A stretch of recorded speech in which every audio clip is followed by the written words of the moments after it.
welcome to my channel. This is where I share my passion for easy, affordable, and delicious vegetarian food. In today's video, I'm sharing my recipe for black bean and veggie enchiladas. This is a great go-to recipe to use when you have vegetables in the fridge that you just need to use up. It's also a great recipe that you can make ahead of time and then put it in the oven when you're ready to eat. I'd love to know, what is your go-to recipe to use up vegetables that you have left in the fridge? Please let me know in the comments down below. I have also put a link down below to the recipe. Let's get cooking.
Let's break down the price for this recipe.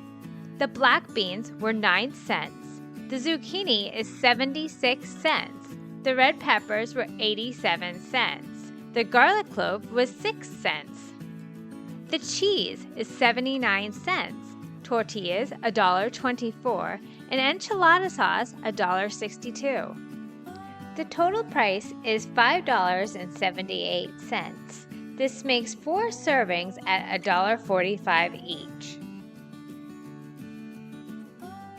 That's today's video for my black bean and veggie enchilada recipe. In my next video, I'll be doing a quick and easy Halloween snack board. If you like this video and don't want to miss out any more, please hit the subscribe button and give me a thumbs up. Thank you for watching today. Bye. Hello, I'm Sarah and welcome to my channel. This is where I share my passion for easy, affordable, and delicious vegetarian cattail